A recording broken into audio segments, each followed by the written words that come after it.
Bueno, 10:34 de la mañana, seguimos aquí en A las 10 y vamos a irnos directamente hasta la Contraloría de la República. Y está Jesús Reyes. Recordemos que ayer el Contralor Fuad Curi estuvo hasta tarde en la noche en el Parlamento asistiendo a la comisión que investiga los presuntos actos irregulares en la región Ancash. Jesús, buenos días. Sí, Pilar, buenos días. En estos momentos, Fuad Curi viene haciendo o dando detalles del estudio del proceso de descentralización en el Perú, que tiene que ver con gobiernos regionales y con gobiernos locales. Él viene dando una serie de informaciones importantes. Entre ellos ha mencionado que desde el 2009 la Contraloría ha empezado a lanzar operativos sorpresas, sobre todo en la región Ancash, encontrándose varias irregularidades. Vamos a escuchar en estos momentos lo que viene respondiendo el Contralor Fuad Curi aquí en su sede.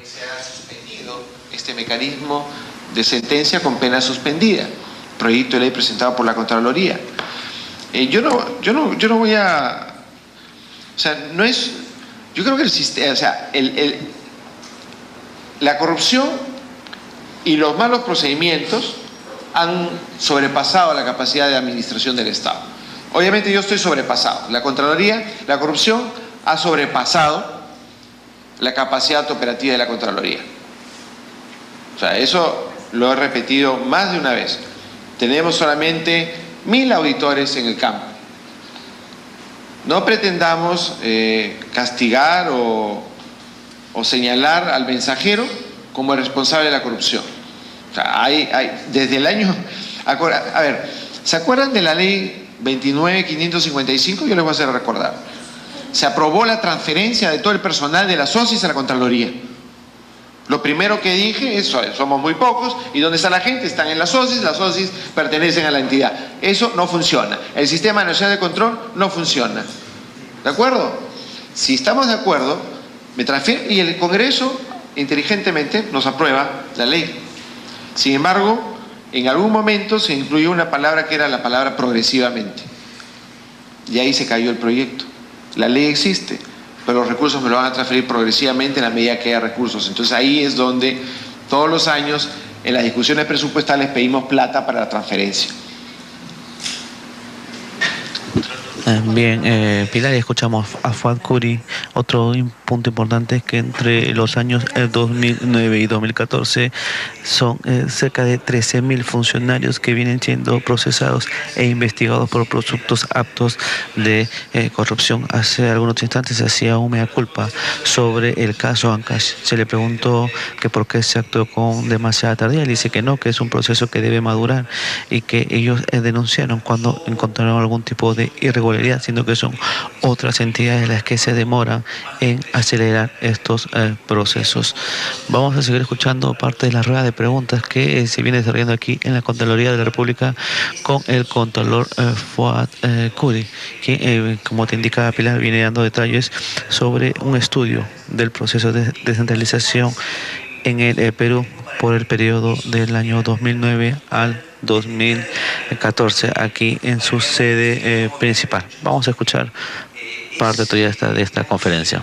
Depende aquí de la, no sé cómo decirlo, de la propia actitud de los gobiernos regionales en aceptar ser investigados. Sí escuché al señor Navarro, ¿no? Mencionó más la palabra mediática que política, pero le respondo porque también hay ruido con respecto al tema. La Contraloría es una entidad autónoma, independiente. Nadie de los que me siguen pertenecen a ningún partido político. Aquí en la Contraloría no hay nadie que pertenezca a un partido político. Y nosotros actuamos en base a una misión que tenemos. La principal es luchar contra la corrupción. Hemos hecho más de 4 eventos internacionales donde ponemos el dedo en la llaga de la situación del país en términos de corrupción. La Contraloría no se va a permitir la indecencia de que nosotros seamos digitados por algo o por alguien. Y al que habla lo único que le interesa es que el país se desarrolle. Si esta institución, el día o en el momento que sea afectada por la política, deja de ser lo que es ahora. Nos ha costado muchísimo desde la creación de la ley orgánica, desde la declaración de Lima, porque la principal declaración de las instituciones fiscalizadoras superiores se dio en Lima en el año 77. La Declaración de Lima, que es un documento que ha sido elevado a un documento oficial de las Naciones Unidas, declara que estas entidades tienen que ser autónomas e independientes. Y esa es mi responsabilidad, asegurar que la entidad nunca pierda su identidad de autonomía e independencia. Así que rechazo categóricamente cualquier insinuación, venga de donde venga. Y además también, nuestras sesiones de control no tienen partido político, ni religión, ni raza. Nosotros vamos a buscar que los dineros del Estado sean utilizados de una manera decente, sana y orgánica. Con respecto a sus preguntas, hay varias formas de arreglarlo. Por ejemplo, sin mayor, como mencioné, o sea, definitivamente el país no puede seguir viviendo con, pues, no tengo el cuadro acá, regresa, no. Hay un 4%, el 4% del personal del control, el 4%, 4, pertenece a la Contraloría en las regiones. Y no es porque yo lo quiera, o sea, si yo tuviera una varita mágica, los transformo y los traigo acá y los capacito y les pago, etcétera. Pero no se puede, porque no tengo la plata. Pero sí se quita el dinero de lo que cuesta el control, baja las instituciones y me aumentan a mí, me los traigo todos acá. O si no son personas idóneas para ejercer el control gubernamental, voy a proceso de concurso público de méritos para buscar personal con ese dinero. Entonces lo que quiero decir es que no es sostenible en el tiempo una Contraloría que tenga 1000 auditores o 1200, para ser más exacto, para fiscalizar 28.000 obras, 170.000 millones de soles de presupuesto, 3.500 instituciones, etcétera, etcétera, etcétera. El país es grande, tiene dinero y el tamaño de la Contraloría es pequeño para la responsabilidad que nos han dado. Así, la ecuación es simple. Entonces, o me dan el 5%, 0.5%, imagínense que se dé una ley en donde el 0.5% del presupuesto de la institución le paga la Contraloría para efectos de financiar su actividad. Solo el 0.5%. Es una modalidad. La otra es transferir los recursos.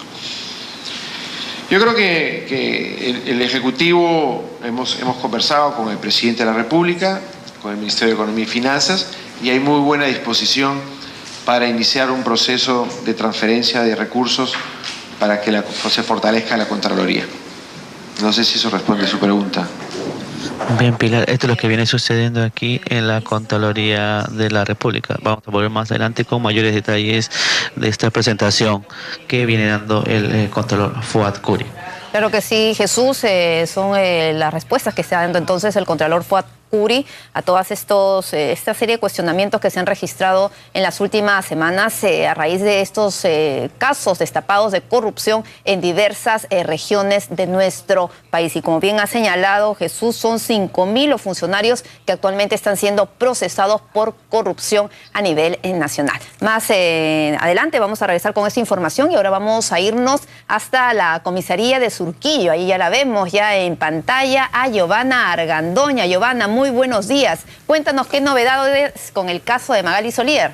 ¿Cómo estás, Pilar? Muy buenos días. Efectivamente, aún permanece al interior de la sede policial Daniel Durán Tenazoa, el sujeto denunciado por la actriz Magali Solier de realizar actos obscenos detrás de ella en el interior del bus del Metropolitano el pasado 30 de mayo. Hay que decir que él llegó a eso de las 8:40 de la mañana. Su citación era a las 9. Hay que mencionar también que prácticamente se ha visto obligado a llegar y a rendir su manifestación policial, puesto que era la tercera citación. En las dos anteriores, él no acudió hasta aquí a la sede policial. Es decir, si es que no lo hacía en esta ocasión, se iba a ordenar su ubicación de grado o fuerza. Hay que recordar también que hace una semana la actriz Magali Solier llegó hasta aquí a ampliar su manifestación y él ya logró identificar a este sujeto que realizó actos contra el pudor detrás de ella en el interior del bus del Metropolitano, como ya lo mencionamos. Este sujeto prácticamente ha estado inubicable. Pilar, según su dirección de RENIEC,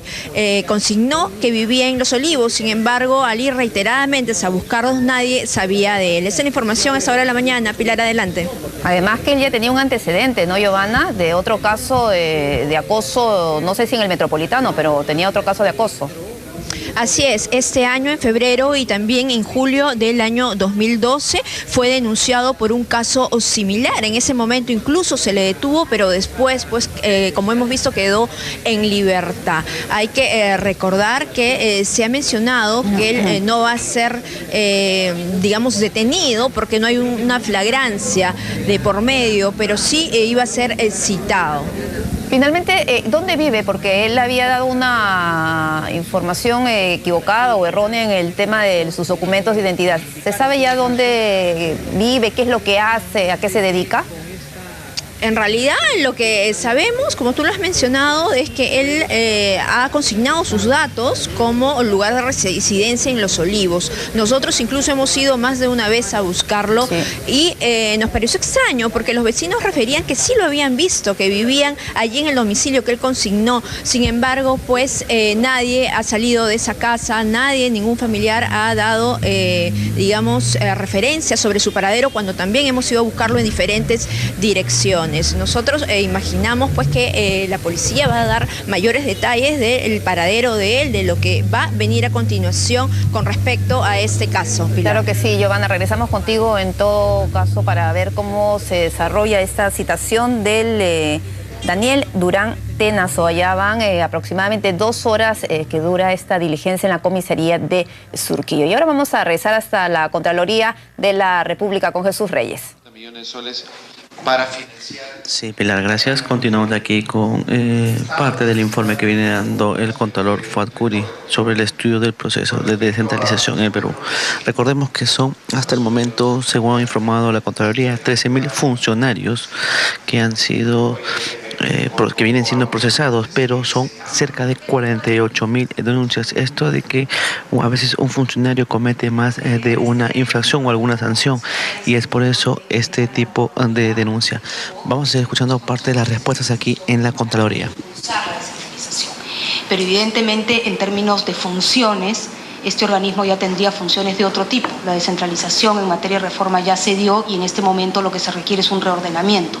Por lo tanto, las capacidades de un organismo de este tipo, en primer lugar, tendrían que ser capacidades técnicas que miren qué se hace en materia de la gestión de aquellas funciones que han sido transferidas y cómo se ordena este proceso de descentralización generando reglas de juego claras, ¿no?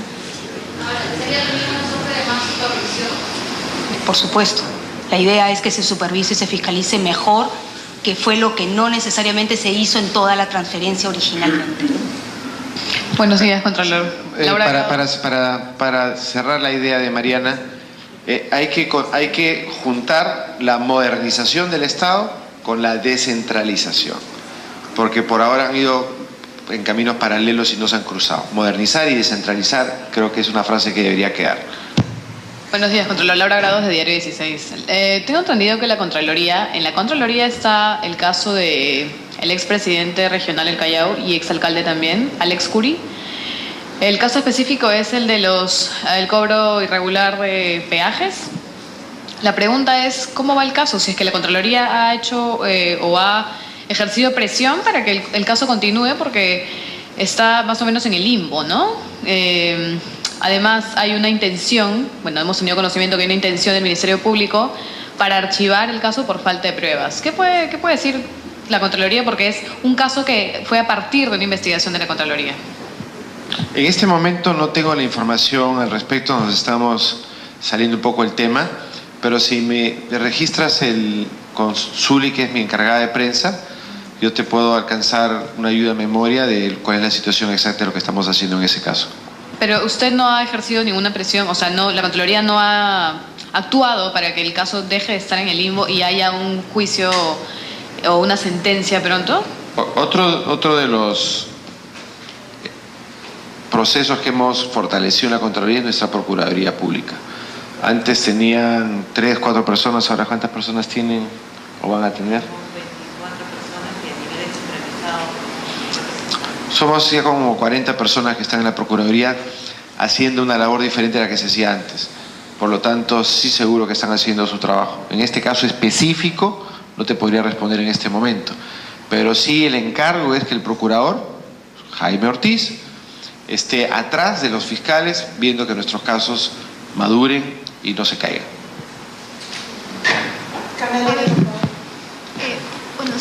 Contralor Lourdes Paucar de Canal N. Yo tengo varias preguntas. La primera es, hace un rato respondía respecto a estas críticas que hablan de una inacción de la Contraloría y señalaba que era el sistema de justicia. ¿Usted considera que más bien ha habido cierta indiferencia por parte del Ministerio Público o del Poder Judicial ante estas denuncias que ustedes han presentado?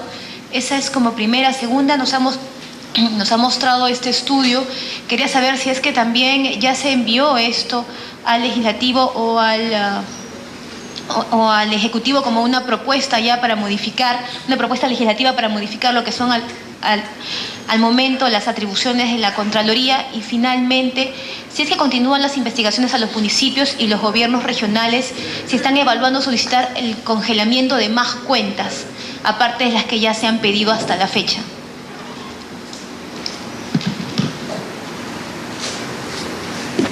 Bien, Pilar, esto es lo que viene sucediendo aquí en la Contraloría. En estos momentos el Contralor va a responder las preguntas que se le han realizado hace algunos instantes. Vamos a escuchar sus respuestas. Yo quiero promover es que las instituciones tutelares de la acción penal, conjuntamente con la Contraloría, que es el ente rector del control, fortalezcan sus relaciones con el propósito de crear un sistema anticorrupción sólido y fuerte.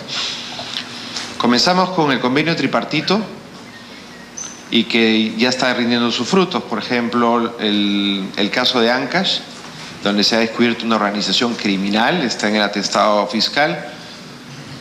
Igual en Tumbes, una organización criminal. Estamos terminando los casos que estamos estudiando en la región Ancash.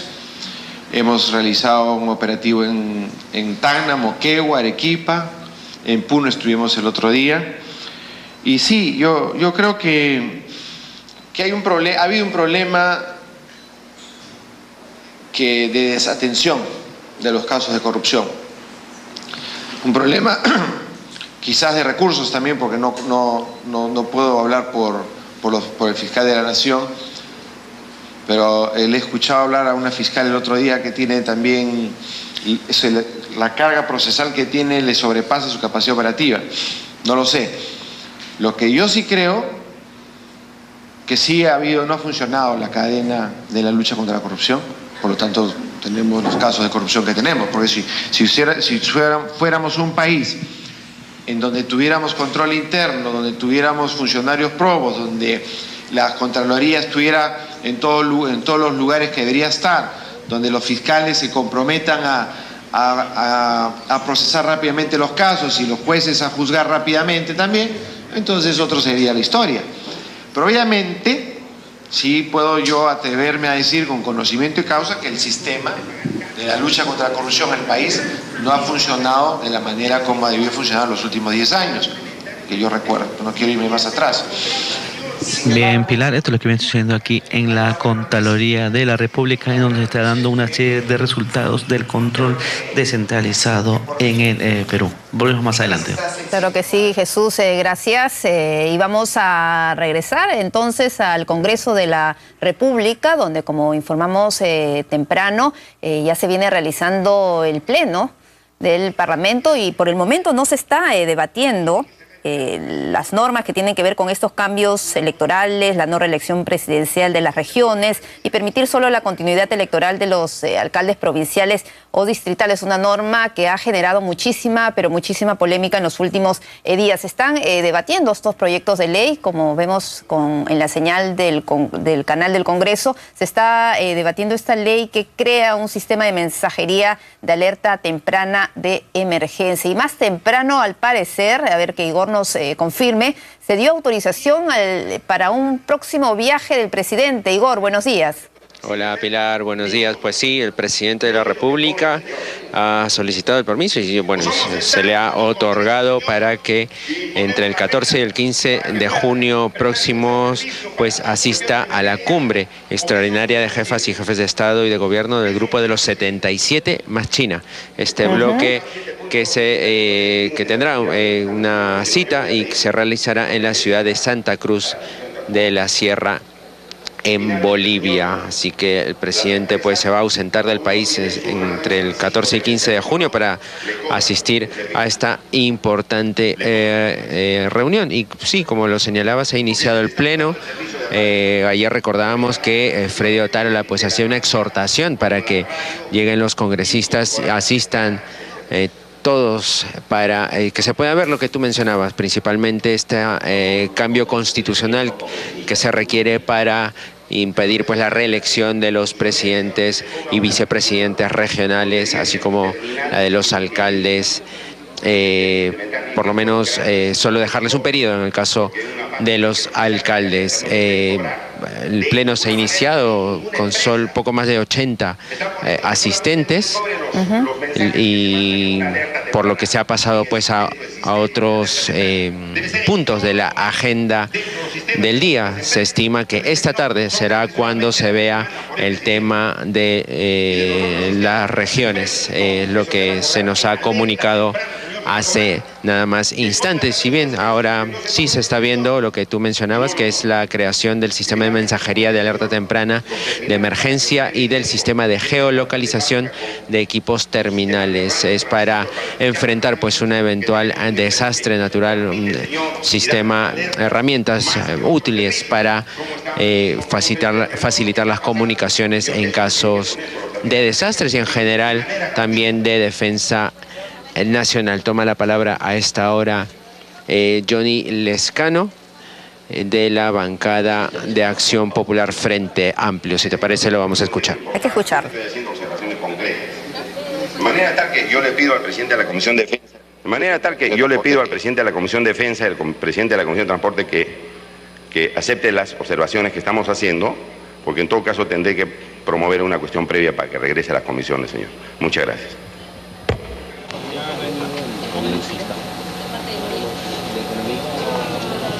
Igor. Aquí va a continuar el... Sí, dime, Pilar. Bueno, y finalmente ya está reconfirmado que mañana va a ser el día del debate de los 9 informes de la megacomisión, caso Alan García.